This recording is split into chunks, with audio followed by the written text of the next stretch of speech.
ദൈവത്തിൻ്റെ വ്യക്തമായ നിർദ്ദേശം കിട്ടാൻ സാമുവേലിന് അധികകാലം കാക്കേണ്ടി വന്നില്ല. ബത്ലേഹം ഗ്രാമപ്രദേശങ്ങളിലേക്ക് ചെല്ലുക. അവിടെ സിസിൻ്റെ മകനായ സാവൂളിനെ കാണും. അവനാണ് ഇസ്രായേലിൻ്റെ രാജാവാകേണ്ടവൻ. അവനെ അഭിഷേകം ചെയ്യുക. ഇതാണ് ദൈവത്തിൽ നിന്ന് സാമുവേലിന് കിട്ടിയ സന്ദേശം. ബത്ലേഹമിലേക്കുള്ളൊരു റോഡിൽ വെച്ച് സാമുവേൽ സാവൂളിനെ കണ്ടുമുട്ടി. തൻ്റെ പിതാവിൻ്റെ കാണാതായ കഴുതുകളെ തേടി നടക്കുകയായിരുന്നു സാവൂൾ. നീണ്ടുയർന്നൊരു മനുഷ്യൻ, മുഖത്തിന് നല്ല ചുടിയുള്ള ഭാവം, കാഴ്ചയ്ക്ക് അതിയോഗ്യൻ. അത്രയ്ക്ക് സുന്ദരനായിട്ടൊരു മനുഷ്യൻ ഇസ്രായേലിൽ വേറെയില്ലായിരുന്നു. ദൈവത്തിൻ്റെ സന്ദേശത്തെപ്പറ്റി കേട്ടപ്പോൾ സാവൂൾ അത്ഭുതപ്പെട്ടു പോയി. താൻ രാജാവായി തിരഞ്ഞെടുക്കപ്പെട്ടിരിക്കുന്നു എന്നോ അവനത് മനസ്സിലാക്കാൻ കഴിഞ്ഞില്ല. പക്ഷേ ദൈവം പറഞ്ഞിരിക്കുന്നു, അങ്ങനെ തന്നെ സംഭവിക്കുകയും വേണം. അഭിഷിക്തനായ സമയത്ത് ദൈവാരൂപി അവൻ്റെ മേൽ ആവഹിച്ചു. കർത്താവ് സാവൂളിനൊരു പുതിയ ഹൃദയം നൽകി. വളരെ വിനീതനായ ഒരു പുത്തൻ മനുഷ്യനായിട്ടാണ് അവൻ തൻ്റെ പിതാവിൻ്റെ അടുക്കലേക്ക് കയറി ചെന്നത്. പക്ഷേ അസാധാരണമായ തൻ്റെ അനുഭവത്തെപ്പറ്റി അവൻ ഒരക്ഷരം പോലും പറഞ്ഞില്ല. കർത്താവിൻ്റെ വേറൊരു നിർദ്ദേശം അനുസരിച്ചാണ് അദ്ദേഹം ഇസ്രായേലിലെ എല്ലാ വംശങ്ങളുടെയും മൂപ്പന്മാരെ മാസ്ഫത്തിൽ വിളിച്ചു കൂട്ടിയത്. ഒരു രാജാവിനെ തിരഞ്ഞെടുക്കാൻ കുറിയിടുന്നതിന് വേണ്ടി അവിടെ കൂടിയ വംശക്കാർ ഓരോരുത്തരായി കർത്താവിനെ സമർപ്പിക്കപ്പെട്ടു. ബെഞ്ചമിൻ്റെ വംശത്തിനാണ് കുറി വീണത്. കുറിയിട്ട് കിട്ടിയതോ നിസിൻ്റെ പേര്. അവസാനത്തെ കുറിയിടലിൽ രാജാവായി സാവൂളിൻ്റെ പേര് കിട്ടി. സാവൂളിനെ കാണാനില്ല. ഇതിൽ നിന്ന് ഒഴിവാകാൻ വേണ്ടി എവിടെയോ അവൻ മാറിയിരിക്കുകയായിരിക്കും എന്ന് സാമുവേലിന് തോന്നി. കർത്താവിനോട് അപേക്ഷിച്ചപ്പോൾ അവൻ അടുത്തൊരു കൂടാരത്തിൽ ഉണ്ടെന്ന് അറിവ് കിട്ടി. സാമുവേൽ ചെന്നവനെ നിർബന്ധിച്ചു. അവസാനം സാവൂൾ ജനങ്ങളുടെ മുമ്പിലേക്ക് വന്നു. അവിടെയുള്ളവരെക്കാളെല്ലാം തലപ്പൊക്കം സാവൂളിനായിരുന്നു. സാമുവേൽ സാവൂളിനെ മറ്റുള്ളവർക്ക് ഇങ്ങനെ പരിചയപ്പെടുത്തി, കർത്താവിനാൽ തിരഞ്ഞെടുക്കപ്പെട്ട രാജാവ് എന്ന്. ഉടനെ ജനങ്ങൾ കൈയടി ചാർത്തു വിളിച്ചു, ഞങ്ങളുടെ രാജാവ് ചിരകാലം ജീവിക്കട്ടെ. ഇസ്രായേലിൽ രാജാവ് അവരോഹിതനായിട്ട് ഏതാണ്ട് 4 ആഴ്ചക്കാലമേ ആയിട്ടുള്ളൂ.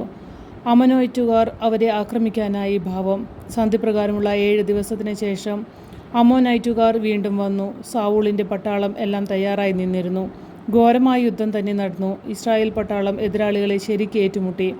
സൂര്യാസ്തമനത്തിനു മുൻപ് അവർ ശത്രുക്കളെ നിശ്ശേഷം തോൽപ്പിച്ചു. സാവൂൾ അങ്ങനെ വിജയശ്രീലാളിതനായി തിരിച്ചു വന്നു. ഇസ്രായേൽക്കാർക്ക് തങ്ങളുടെ രാജാവിനെപ്പറ്റി വലിയ അഭിമാനമുണ്ടായി. അദ്ദേഹത്തെ ഔദ്യോഗികമായി അഭിഷേകം ചെയ്ത് അവർ രാജാവായി സ്വീകരിച്ചു. ഇനി കിരീടധാരണം നടക്കണം. സാമുവേൽ ജനങ്ങളെ ഗാൽഗാലയിലേക്ക് വിളിച്ചു.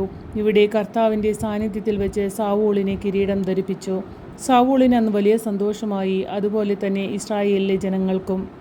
ഇസ്രായേൽ ഭരണകൂടത്തിന് ഒരു ആസ്ഥാനവും സ്ഥിരമായൊരു പട്ടാളവും വേണമെന്ന് രാജാവ് അഭിപ്രായപ്പെട്ടു. ജനങ്ങൾ ആ അഭിപ്രായം ഐക്യകണ്ഠേന പിന്താങ്ങി. ഫിലിസ്റ്റീൻകാർ ഇസ്രായേൽക്കാരെ വളരെ സൂക്ഷിച്ചു നോക്കിക്കൊണ്ടിരിക്കുകയായിരുന്നു. സാവൂൾ തൻ്റെ മകൻ ജോനാഥനെ ഒരു ചെറിയ ഫിലിസ്റ്റീൻ പട്ടാളത്തിനെതിരെ വിട്ടു. അതൊരു വിജയമായിരുന്നു. സാവൂളിന് ഉത്സാഹം വർദ്ധിച്ചു. ഫിലിസ്റ്റീൻകാർക്കെതിരെ അദ്ദേഹം ഒരു ഉഗ്രൻ പോർവിളി നടത്തി. ശത്രുക്കൾ അവരുടെ ശക്തി മുഴുവൻ സംഭരിച്ചു. അപ്പോൾ ഇസ്രായേൽക്കാർക്ക് ബുദ്ധിമുട്ടായി. പക്ഷേ സാവൂൾ ഒരു യുദ്ധവീരനായിരുന്നു. അദ്ദേഹം നിരാശനായില്ല. ആരംഭിക്കാൻ ഉദ്ദേശിച്ച യുദ്ധത്തിനു മുൻപ് കർത്താവിന് ഒരു ബലിയർപ്പിക്കുവാനായി അദ്ദേഹം സാമുവേലിനെ വിളിപ്പിച്ചു. സാമുവേൽ വരാൻ സാവൂൾ കാത്തുനിന്നു. പക്ഷേ അദ്ദേഹം സമയത്തിനെത്തിയില്ല. അക്ഷമനായ സാവൂൾ പ്രധാന പുരോഹിതൻ്റെ ഭാഗം സ്വയം അങ്ങേറ്റെടുത്തുകൊണ്ട് താൻ തന്നെ ബലിയർപ്പിച്ചു. ബലിയർപ്പണ വേളയിൽ സാമുവേൽ സ്ഥലത്തെത്തി.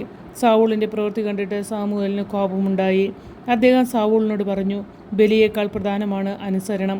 രാജാക്കന്മാരുടെ നിര ആരംഭിക്കാൻ ദൈവം തന്നെ നിശ്ചയിച്ചു. പക്ഷേ ഇനി നിന്റെ രാജ്യം നിന്നോടുകൂടി അധപതിക്കും.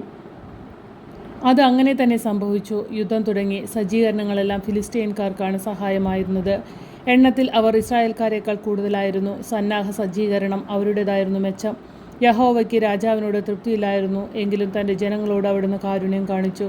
ദൈവിക ശക്തി കൊണ്ട് ശത്രുസൈന്യം നിന്നിരുന്ന ഭാഗം കുലുങ്ങാൻ തുടങ്ങി. യുദ്ധം ചെയ്യാൻ യാതൊരു നിവൃത്തിയും ഇല്ലാതായി. വീണ്ടും ഇസ്രായേലിൻ്റെ ശക്തി പ്രകടിതമായി. അവർ ഫിലിസ്റ്റീൻകാരെ ഓടിച്ചു. കാനാൻ ദേശത്തുള്ള ഇസ്രായേൽക്കാർക്കെതിരായുള്ള എല്ലാവരോടും സാവൂൾ പടവെട്ടി. എല്ലായിടത്തും രാജാവിന് വിജയമാണുണ്ടായത്. ദൈവത്തിൻ്റെ പ്രതിനിധിയായ സാമുവേൽ വഴി അപ്പോൾ സാവൂളിനൊരു നിർദ്ദേശം കിട്ടി. ഇതായിരുന്നു ആ കൽപ്പന: അമലേക്ക് വംശത്തെ നശിപ്പിക്കുക. അതിൽ ആരെയും വിട്ടേക്കരുത്. മാത്രമല്ല സാധനങ്ങളൊന്നും തട്ടിയെടുത്തുകൂടാ. യുദ്ധം വിജയകരമായിരുന്നു. പക്ഷേ സാവൂൾ അവരുടെ രാജാവായ അഗാഗിനെ രക്ഷിച്ചു. അവരുടെ ഏറ്റവും നല്ല കന്നുകാലികളെല്ലാം അദ്ദേഹം കൈക്കലാക്കുകയും ചെയ്തു. ആ സമയം മുതൽ കർത്താവ് സാവൂളിനെ ഉപേക്ഷിച്ചു. ദൈവാരൂപി അവനിൽ നിന്ന് പോയി. അപ്പോൾ മുതൽ സാവൂളിനെ എല്ലാം കൊണ്ടും വല്ലായ്മ അനുഭവപ്പെട്ടു. അയാൾക്ക് യാതൊരു സ്വസ്ഥതയുമില്ല. ഇങ്ങനെ മനഃശാഞ്ചല്യം വരുമ്പോൾ നല്ല മിടുക്കനായൊരുത്തൻ വീണ വായിച്ചാൽ മനസ്സിന് സ്വസ്ഥത കിട്ടും എന്ന് തോന്നി. ബത്ലേഹംകാരൻ ദാവീദ് എന്നു പേരായ ഒരു ആട്ടിടയ ചെറുക്കനെയാണ് ഇതിനെ കൊട്ടാരത്തിലേക്ക് കൊണ്ടുവന്നത്. സാവൂളിന് അവനെ വളരെ ഇഷ്ടപ്പെട്ടു. ഫിലിസ്റ്റീൻകാർ എന്നും ശല്യം ചെയ്തുകൊണ്ടാണ് ഇരുന്നത്. ഒരു മലഞ്ചെരുവിനടുത്തായി ഇരുപുറത്ത് ആഞ്ഞടിക്കാൻ നിന്നിരുന്നു 2 പട്ടാളവും. ഇസ്രായേൽക്കാരെ വെല്ലുവിളിക്കാൻ ദിവസേന ഗോലിയാത്ത് വരും. വരുന്നോ, ആർക്കുണ്ട് ധൈര്യം എന്നോട് മല്ലിടാൻ? ഇങ്ങനെ അവൻ പ്രതിദിനം വെല്ലുവിളിച്ചുകൊണ്ടിരുന്നു. രാക്ഷസ പ്രകൃതിയുള്ള ഒരു അസാധാരണ അതികായനായിരുന്നു ഗോലിയാത്ത്. അവനെ കണ്ടാൽ തന്നെ എതിർകക്ഷികൾ തിരിഞ്ഞോടും. കാഴ്ചയ്ക്ക് അത്രയ്ക്ക് ഭീമാകാരനായിരുന്നു അയാൾ. വിരിഞ്ഞു വിടർന്ന നെഞ്ചും വട്ടക്കണ്ണും കൊമ്പൻ മീശയും കൊഴുത്തുരുണ്ട കൈകാലുകളും. കയ്യിൽ ഒരു കുന്തവും കുലുക്കി നിൽക്കുന്ന ഗോലിയാത്തിനെ കണ്ട് ഇസ്രായേൽക്കാർ ആകെ തളർന്നു. ഒരിക്കൽ കൂടി ആട്ടിടയ ചെക്കനായ ദാവീദ് പ്രത്യക്ഷപ്പെട്ടു. അവൻ്റെ സഹോദരന്മാർ സാവൂളിൻ്റെ പട്ടാളത്തിലായിരുന്നു. അതുകൊണ്ട് അവൻ കൊട്ടാരമിട്ട് തൻ്റെ പിതാവിൻ്റെ അടുക്കലേക്ക് പോയി. സഹോദരന്മാർക്ക് ഭക്ഷണം എത്തിച്ചു കൊടുക്കുവാനും അവരെ ഒരു വിവരം അറിയിക്കുവാനുമായി പിതാവ് അവനെ യുദ്ധരംഗത്തേക്ക് അയച്ചിരുന്നു. ഗോലിയാത്തിൻ്റെ വെല്ലുവിളി ദാവീദ് കേട്ടു.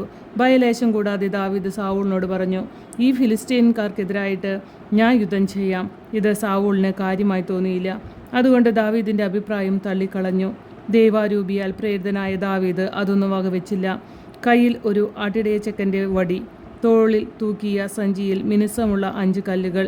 പൊടിയനായ ആട്ടിടയച്ചക്കൻ ഗോലിയാത്തിൻ്റെ നേരെ ചെന്നു. ഗോലിയാത്ത് ദാവീദിനെ പുച്ഛത്തിൽ ഒന്ന് നോക്കി. ദാവീദ് ഒരു കല്ലെടുത്ത് ഉന്നം വെച്ച് ഒരു ഏറ് കൊടുത്തു. ആ ഏറ് ശരിക്ക് മർമ്മത്തിനേറ്റു. ചെറിയതെങ്കിലും ആ കല്ല് എതിരാളിയുടെ നെറ്റിയിൽ ആഞ്ഞുകൊണ്ട് ഗോലിയാത്ത് വീണു. ദാവീദ് ഓടിച്ചെന്ന് ഗോലിയാത്തിൻ്റെ വാളെടുത്ത് അവൻ്റെ തല വീശി.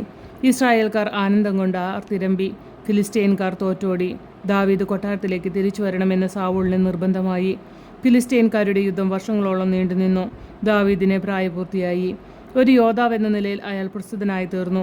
അതുകൊണ്ട് സാവൂളിന് ദാവീദിനോട് അസൂയയുണ്ടായി. യുവാവായ ദാവീദ് ഒരിക്കൽ സാവൂളിൻ്റെ മനഃശല്യം കുറച്ച് ആശ്വാസം നൽകുവാൻ വേണ്ടി മധുരം കിന്നരം വായിച്ചുകൊണ്ടിരിക്കുകയായിരുന്നു.